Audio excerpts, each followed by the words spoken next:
Luke, welcome to the show. Thank you so much for joining us. How are you doing tonight? Doing good. How are you, man? I'm doing awesome. First off, thank you so much for joining us. Can you tell the folks a little bit about your Locked On Vikings podcast and what that's about? Sure. Locked On Vikings is a daily show on the Minnesota Vikings. We have episodes every Monday through Friday. You can find that free on all platforms, including YouTube, if you're interested in a video component. I also write twice a week at zonecoverage.com, and I also do the Locked On NFL podcast, which is a daily podcast on the whole NFL, and I am the co-host on Tuesdays on that podcast. Also available everywhere you find your favorite shows.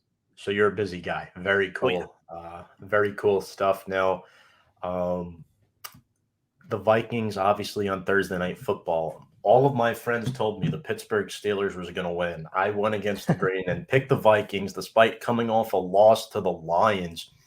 I guess my first question to you is, what do you think energized Minnesota on Thursday night? Because obviously they had that 29-0 lead at one point. It evaporated quickly, but they held on to win 36-28, improving to 6-7 on the season.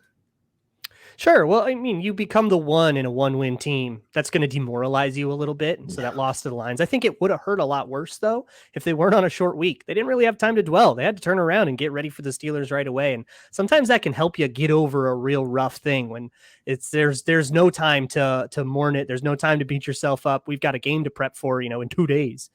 And I think that helped them. Yeah, they jump out to that 29-point lead. They started miscommunicating a little bit on the back end. Things went a little wrong.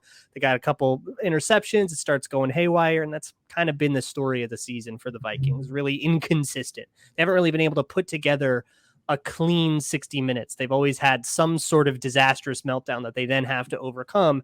And a lot of that has led to blowing a giant lead. They led the Cardinals 20-7. They led the Lions by 2 scores in their other game against the Lions, and they almost lost that one too.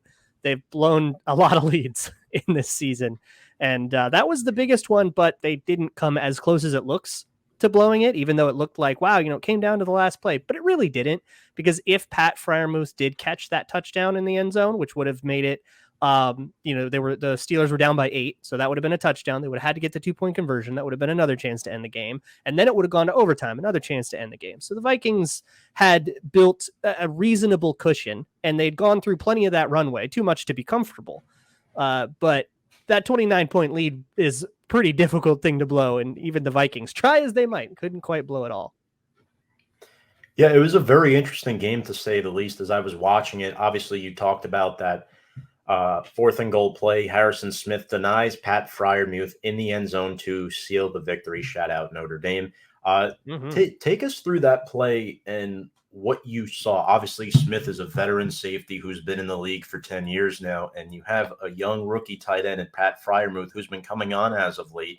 And as it seemed, the Steelers' offensive momentum was shifting. The veteran Smith dislodges the ball, and it seems like that Vikings defense I think it's improved a little bit as the season's gone along. I mean, I love the addition that you guys made in adding Dalvin Tomlinson to your unit. Obviously, Cameron Dantzler has been a decent player for you guys. But, I mean, just talk about Smith and the impact that he's had on that defense throughout the course of this season. Sure.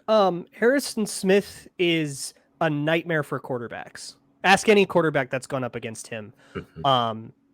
They all hate going up against him because he's really good. And the Vikings defense is notorious around the league for being really difficult to read pre-snap. And they do a really good job of mixing up aligning truly where they're supposed to align or aligning somewhere, some other way. And then at the snap count, rolling to something else. You call that like Rip Liz in a Nick Saban system, which is roughly what the Vikings run.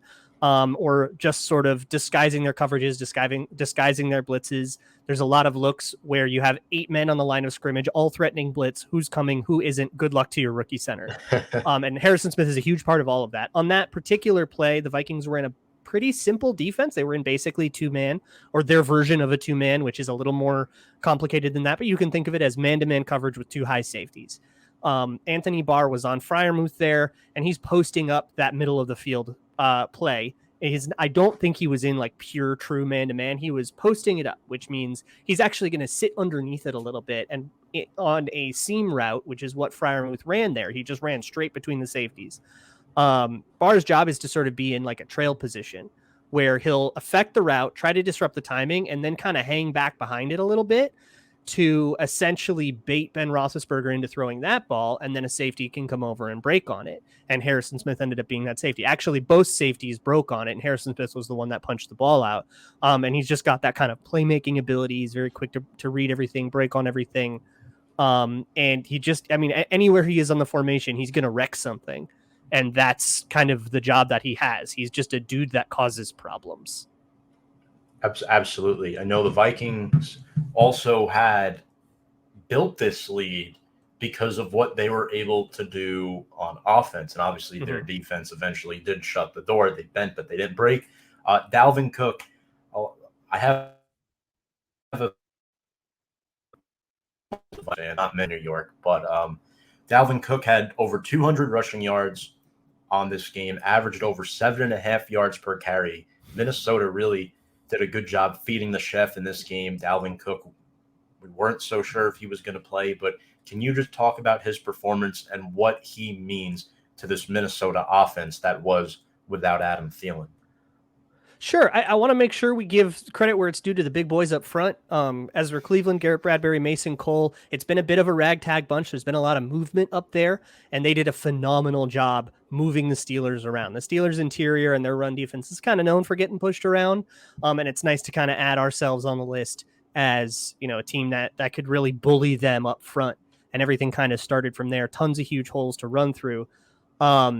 And I think Dalvin Cook did a really good job, and it's going to sound like a critique of him, but it's not, of kind of protecting himself in these runs. He did a really good job of glancing off of contact and not just lowering his shoulder and taking it. There are running backs who that's their style, and that's fine. You know, if you're Leonard Fournette or go throwback, Adrian Peterson was this kind of guy. If you're coming at him, he's going to go through you. He's going to hit the crap out of you, and then you're going to be reticent to tackle him later in the game. And he would get better as the game went on. But Dalvin Cook is much better at angling himself in a way and kind of luring you out of position, luring you out of the gap where all you'll ever get on him is an arm tackle. And it's a great way for him to protect himself so he can play through a shoulder injury like what he has without taking crazy contact. Now, he did bowl over a guy. He'll go into contact, he'll lower his head, and he'll do what he has to do, you know, grit his teeth, take the pain. He's the toughest dude ever. Ask any Viking player. But I thought he did a really good job of playing smart so that he didn't put himself in a dangerous situation and risk his availability. But I mean, he is an emotional centerpiece for the team, and he makes everybody in front of him look better with just how good he is at spacing himself, how smart he is, and how good he is at controlling his speed and being patient, running fast when he has to run fast, running slow when he has to run slow. That's an underrated thing that a lot of young running backs struggle with, that Dalvin Cook's really, really good at.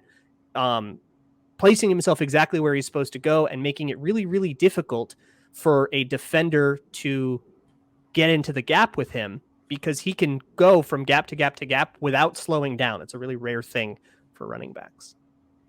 Yeah, and I noticed that too. Dalvin Cook has the ability not just to cut back, but he takes his time, right? He lets the line. He's a slalom skier is the way I put it. Yeah. Go through their progressions, get to that second level. Kirk Cousins, Captain Kirk, I like to call him. Not his best game statistically wise on paper, but enough to get it done. He's never really been good on prime time. I mean, that goes really without saying. But he helped anchor this Vikings offense to 458 yards of offense against a Pittsburgh Steelers defense that isn't necessarily bad. They have talented players on that defense. Talk to me about Kirk Cousins and what he's meant to this Vikings team. What has he been doing well lately, and where does he need to improve upon, maybe in one specific area, if the Vikings are going to make a playoff run? Yeah, look, I've been one of the most critical of Kirk Cousins people all over the sphere of like Vikings coverage. Mm-hmm. I hater, as it were, but I've never gone the prime time route. I don't find that to be a particularly persuasive point, because it boils down. I mean, look, Kirk's played 120, 130 games in his NFL career, and like 18 of them have been in prime time. Like, we can't take away that much of his resume and pretend we're making a point about him. I think at that point, the sample is so small, we're making a point about variance. And honestly, has he actually played worse in prime time than not? I feel like the answer is a little closer to neutral than the reputation is, but we get into a very QB winsy place. He's 6-17 or whatever the hell the record is. I don't really like that, but in terms of like what he was in that game, he was a game manager. And that's okay. There's nothing wrong with being a game manager. I would call Tom Brady a game manager too. It's a label you can wear proudly. And I would also call Tom Brady the greatest quarterback to ever do it. But there is, something to be said for, look, you got a playmaker like Dalvin Cook. Your O-line is kicking the absolute crap out of him. Just be a handoff machine today. And, don't wreck it. And that's okay. Right. W is a W, right? And when you're called on to do more, you got to be able to do more. And maybe we get into some problem areas there. But when you're not called on to do more, I'm not going to critique a quarterback for getting the win. He was a little off in his accuracy. There are some hitches in his mechanics that I think he's just in a couple of bad habits right now. It's kind of like a golf swing. Sometimes you get a weird thing in your elbow and you got to work it out before you can stop slicing it. There's some little tiny nitpicky things about that. And I've talked a ton about his decision-making and all that. We could go way into the weeds on Kirk Cousins, but suffice it to say, I think the way to think about him is he's Ron Burgundy. He reads whatever's on the teleprompter, and it doesn't matter if that makes sense or not. He is going to execute whatever the coaches tell him to, no matter what. And he struggles a lot when he's asked to change on the fly to an adapting circumstance. I agree to an extent with that, for sure. I do see where people are coming from with Kirk Cousins. He's a game manager. I do think that his numbers suffered in part to not having Adam Thielen on the field. I think he's a big security blanket to him, and also not having Irv Smith the full season. One could argue, obviously they've been without him for a while. I think Tyler Conklin has done a serviceable job, to say the least. But he is throwing to some young wide receivers, so I'm interested to see the longevity of this Adam Thielen injury. I don't know if you know the extent of that injury. It's a high ankle sprain, so those tend to linger. So I don't know, but I wouldn't sleep on KJ Osborne. 80 of, what was it, a 75-yard touchdown, 70-yard touchdown? Yeah. A gigantic chunk of Kirk Cousins' yards on the day came to a long bomb to KJ Osborne, and that ain't the first time. No, it's not. Can you talk about this young receiving core stepping up? What specifically has Osborne done to pop onto the scene? Because if I remember correctly, he was a day 3 pick in the 2020 draft, correct? Right. He was mostly a Buffalo guy, transferred to Miami, grad transfer for his final year of college, came out for the draft. He was a 5th-round pick, mostly as a special teamer. I would call him, in his rookie year, I don't think he was remotely rosterable as a receiver. He was just bad at it, and he really only made the team on special teams and then eventually lost that job too. But he went in the offseason and he worked with Justin Jefferson and all of Justin Jefferson's LSU buddies, Jarvis Landry, Odell Beckham, Justin Jefferson's older brothers. And something happened on that field, because when he showed up to camp, and the Vikings don't even take credit for it. They're like, yeah, he showed up and he was suddenly incredible. He tracked the ball better. He runs better routes. He's better focused. Of all the players on the Vikings, it's going to sound like a cliche, but he has the craziest work ethic. I don't know if there's a Viking that works harder than KJ Osborne. Literally first in, last out, every day at camp. And so all of that stuff has culminated into a player that has improved at stuff you usually don't see players improve at in adulthood. These sort of instinctual things like being able to track the ball, being able to space yourself on a search route, things that are more about feel than they are about mechanics or technique or things you can rehearse and learn. It's more about instinct and that kind of blood in the water kind of mentality. And he's improved at all of that to the point where people in Minnesota, Vikings fans and Vikings media alike, are going, well, can this guy be a wide receiver too once Adam Thielen leaves? Adam Thielen's on the wrong side of 30. We got to think about what the world after Adam Thielen's going to look like. This is sort of a preview of that. Can KJ Osborne be the second wide receiver after Jefferson? I don't know, maybe. Yeah, and it's very interesting too, because I think Minnesota is in an interesting spot right now, because there is youth at the wide receiver position outside of Thielen, of course. And then they're also starting to get younger on that offensive line. Obviously, they dumped the contract of Riley Reif. Mm-hmm. They went out, they drafted Christian Darrisaw, who did not play in this game against the Steelers. The Vikings on defense had 5 sacks. The Steelers had none. You mentioned before, we got to give credit to those big boys up front. They were great in the run game, but talk about how they were in pass protection, because it seemed like they really did their job. Yeah, they were better in this game in pass protection. It has been a problem this season. It was not against the Steelers, and that was refreshing. Darisaw, obviously he's hurt, so they've got Oli Udoh, who's playing backup left tackle. Udoh has been the right guard for most of the season. He's been a catastrophe.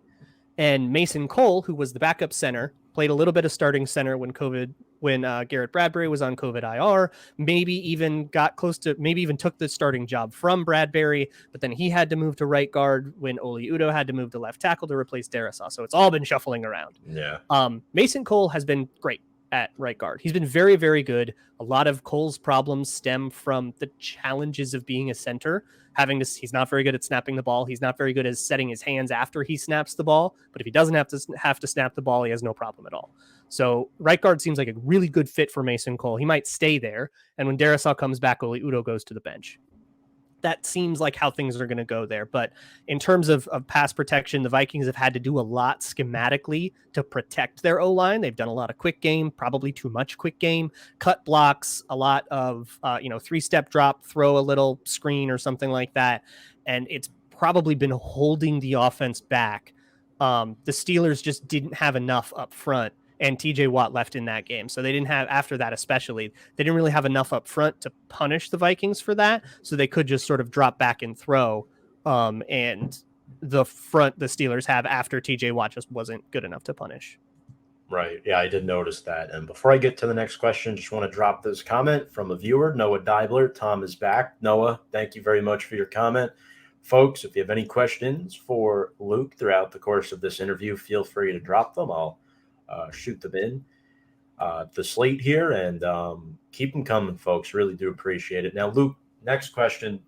Defensively, I know we touched upon it a few minutes ago, but fourth quarter, Vikings give up 21 points, right? We talked about how they got the job done offensively. Defensively, what went wrong with the game plan late in the game? Were they playing too much prevent against the Steelers, or what was going on? No. There wasn't any prevent, I don't think, in this game until the very, very, very end with 10 seconds left. But even that last play of the game, they were in man coverage. No, it was miscommunications, I would say, is the overarching thing. The actual details of that miscommunication, you'd have to show me a specific play because it's a different thing every time. But it's a lot of, hey, I'm in, like, for example, another thing about trail position, 2-point conversion at the end of the game. The Steelers were down 16. They scored. They got a 2-point conversion. On that 2-point conversion, Kendricks was in trail position. He was behind a little bit on purpose because Anthony Barr was supposed to poach that route, but Anthony Barr had gone man coverage on somebody else. He had read something differently, and that's not something you discuss beforehand. It's the kind of thing that you're going to have to say, all right, if he goes left, we do this. If he goes right, we do that. And if you misread that, or if the two players don't read that exactly the same, they can end up way crazy out of position. And it ended up being an easy 2-point conversion because of that. That kind of thing was really, really rampant. And that's kind of been, the story of the Vikings is it isn't necessarily the game situation and then they switch to prevent and then they start losing. It's that they just started playing worse. They just can't put together a clean 60 minutes. You ask them, they're just as frustrated about it as the fans. You ask Eric Kendricks and he goes, yeah, it's crazy. We got to put together 60 minutes one of these days. But if they can put together a clean game, they can go toe to toe with anybody. But Mike Zimmer told the team after the locker room, that team in the first half can beat anybody. And that team in the second half, I don't think they can beat anybody. It was crazy because as I'm watching this game, I'm just thinking, wow, the Vikings are finally going to win a game convincingly. It's not going to come down to the last second. It's not going to be a one-possession game. And what happens? It comes down to the last second. It's a one-possession game. You sweet summer child. Exactly. But you got to love the Vikings, and I do agree with you. I think they could compete with any team in the NFC, but then you look on their resume, that loss to the Lions is just demoralizing. Right. So, yeah. And how do you trust them? Right. Exactly. And the discipline was a problem too. 11 penalties in this game. That definitely played into the Steelers' comeback. So, yeah. And the corners are going to have to change the way they play. The corners are playing really, really grabby and handsy and really physically. And that's a style thing for, I mean, Cameron Dantzler's always liked to play handsy. That's something that people were kind of worried about with him coming out of college because they don't call it as tight in college, but they'll call you real tight on it. And Bashad Breeland's played really handsy. And so teams, I would have to imagine, opponents are going to go up to the refs and say, hey, we noticed on tape, these guys grab a lot. Be aware of it. And then refs are going to be more aware of it. And even though, that's, they probably shouldn't allow themselves to be biased by that. They're people. They're going to be a little biased by that. It's in their head now. So the Vikings are probably going to have to back that off a little bit, but then that's an uncomfortable style for those corners. So maybe it causes more problems than it fixes. And it's a whole arc the Vikings are going to have to go through. And if they're going through a moment of transitioning their scheme at the wrong moment, it could cost them the season. Right. Especially playing a lot of press man there is potential to be a lot of hand checking at the line, especially past that 5-yard radius. Yeah, mostly the catch point is when they get really grabby, and it's like a panic thing. It's an immature panic thing. And I mean, look, Bashad Breeland has had a really, really rough season. He's had, we'll call it ups and downs too. He's had some great moments, but probably more disastrous moments.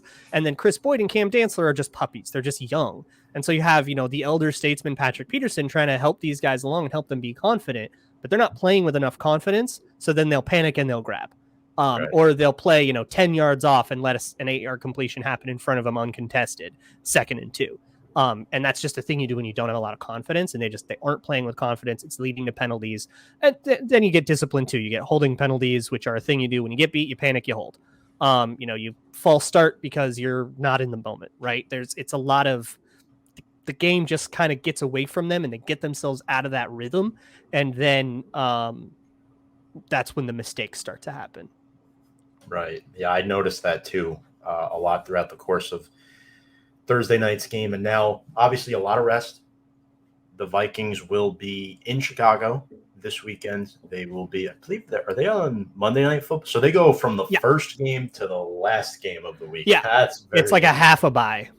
Yeah, half a bye. 3.5-point favorites on the road at Chicago at this time. Vikings are 6-7, trying to fight their way into a playoff spot. I think the 7th seed is currently held by Washington at 6-7. I mean, this is just my opinion. I think Minnesota's better than Washington, especially now with all the injuries they're dealing with Chase Young, Jonathan Allen on the COVID list. But anyway, not to digress there, heading into Chicago, what are your expectations for this Minnesota team? Because obviously you still have to play Chicago twice in these last 4 games. And these 2 games are very important because I think the other 2, there's one against the Rams, and I'm forgetting who the other one's against for some reason. Packers, and then another one against the Bears. Packers. How could I forget that one? Yeah. So what are your expectations for this Chicago game? Are you going into this saying, I mean, this might be a dumb question, but are you treating this like a playoff game? Because right now these 2 Bears games are on paper the easiest ones left on the Vikings schedule. Yeah, I think in this NFC, with how tight it is, I think 9-8 probably gets you in. But if the Vikings want a comfortable one, they probably have to start transitioning into playoff mode. They probably need to rattle a lot off. And that's 2 playoff teams on the docket here and 2 games against the Bears who have notoriously been difficult for the Vikings. Matt Nagy's 5-1 against the Vikings. As bad as he's been, he owns the Vikings. Yeah. So I have no idea what's going to happen in this Monday night game. We've never played Justin Fields before. We've historically struggled with mobile quarterbacks. The Bears are like totally a disaster, but I don't know. Sometimes playing the Vikings will cure what ails you. If you look at the Lions game, right? Or look at the Panthers, the Vikings went to overtime with them, but they also went to overtime with the Ravens, and they came down to a last-second field goal against the Cardinals, and they beat the Packers. So I don't know what you make of the Vikings at all. I don't know. It'll come down to the last play again. I guess every game is doomed to, and we'll, I guess, see what happens there. But the Vikings have had a lot of messy games in Soldier Field over the years, so get your unders ready. Yeah, it just seems like they're guaranteed to split them for some reason. I don't know what it is. Doesn't it? I hope that's not the case. Kind of a closet Vikings fan. I like because with the Fran Tarkenton days and the Giants and whatnot. But anyway, sure. Alexander Mattison tested positive for COVID-19, must quarantine for 10 days. How does this impact the Vikings backfield? Because now I don't know who would be after Dalvin Cook at this point and how how they would implement a game plan based off of that. Yeah, so it depends on Cook's health. If Cook's shoulder's okay, I mean, Cook will get they have been plenty comfortable giving Cook all but 3 of the carries on the game, and then you give 3 carries to Wangu, who's been the kick returner, but he's also third string running back. They just claimed Wayne Goldman, who played for the Giants for a long time, so maybe he gets it if he can figure out the reads and but he's got experience in zone running, so maybe he can do that. It's probably not going to be a huge deal. It's probably not going to affect that many snaps because Dalvin Cook will be the guy. Health pending, though. If Dalvin Cook's shoulder gets aggravated on the first drive and somebody else has to come in, and then it becomes the Wayne Gallman show on Monday night, that might be a problem. And Wangu is a 4.3 speed, total speedster, and has no idea where to run. So he's kind of one of those rookies that does struggle. I talked earlier about Dalvin Cook and his patience and his control of his speed. Wangu, very fast, but doesn't know how to slow it down. And that's sort of, it causes him to miss lanes, and maybe he, blocks can't develop in front of him and stuff. And it's a young running back thing. Every young speedster comes out of college and is used to going, from 0 to 100 immediately and burning everybody's future dental salesman. But in the NFL, you have to be a little smarter about it because everybody's as fast as you. Right. Wayne Gallman Wayne Train is a very interesting player. I mean, I was kind of hoping the Giants would re-sign him. I know he spent some time with Atlanta, and I think that'll be an interesting storyline to monitor because he used to go up and practice against Dalvin Tomlinson when he was on the Giants, who is now on the Vikings. So that could potentially benefit him with learning the playbook quicker than anticipated. Who knows? But I know Gallman was a very quick learner when he was with the Giants. But I've got to ask you, Luke, I mean, this might be too far in advance here, but do you think the Vikings make the playoffs? How do you think they're going to finish the season? Because this is definitely a tough 4 games to really end the season with. I mean, even the 2 Bears games, they're divisional games. No divisional game is easy. So, we've seen that throughout the course of the whole league this year. There's been a bunch of parity across the NFL. Yeah. No Vikings game has been easy for the opponent either. I mean, even their losses have been down to the wire games, no matter who it is. So look, anything's possible, but here's where I'm at with the NFC, transitioning more into national mode on this. Yeah. Mm-hmm. There's 5 teams that are 6-7 right now, and probably 1 spot to go between them. Cause I think the 49ers, I don't see them slowing down, and the Rams are pretty much, you can pencil them in. That's 2 wild card spots. So now you got 5 teams at 6-7 and 2 teams at 5-8 that have an outside shot as well if they win out. So I don't know, maybe of those 7 teams, somebody's going to win out. They just have to. Somebody has to win every game. And just if everyone's games were a coin flip and you tried it 7 times, somebody's going to go 4-0. It's just pretty likely to happen that way, or 3-1 at least. I don't know. Why not the Vikings? Why the Vikings? Who knows? That's why you got to go play the games. But Bears game's probably a 50-50 proposition both ways, even though the Bears are a disaster. It's a division game. I would say kind of the same thing inverse about the Packers. The Packers are a better team than the Vikings, of course, but it's a division game. Could be a 50-50 proposition, and who knows what to make of the Rams. They get blown out by the Cardinals. They blow out the Cardinals. They have egg-laying potential in them, but they could also boat race anybody. Nobody's really consistent in the NFL. So it just is kind of a matter of who gets luckiest. And the Vikings are one of many candidates. That's right. Yeah. You got Washington, Philadelphia in there, San Francisco. New Orleans, Carolina. Yeah. Carolina's been on the decline. It's going to be interesting. I don't really know what to make of it. But, well, Luke, if you just plug in your podcasts one more time for us, we'd really appreciate it. And as always, appreciate you coming on the show tonight and sharing your insight, definitely giving people a much deeper look into the Minnesota Vikings and how they could potentially make the playoffs. Yeah, sure thing. Of course, man. You can find the Locked On Vikings podcast free on all platforms. Anywhere you find podcasts, including YouTube. You can find the Locked On NFL podcast there as well. Find me there on Tuesdays, but that's also a Monday through Friday show with all sorts of good stuff every day of the week. And then twice a week, you can find me writing articles at zonecoverage.com. Got one coming out on Wednesday tomorrow about that interior offensive line that Ezra Cleveland, Garrett Bradbury, Mason Cole combination. Awesome. Folks, make sure to check out Luke. Thank you so much. Really appreciate your time, and we'll talk to you in the future. Of course. Thanks, Luke.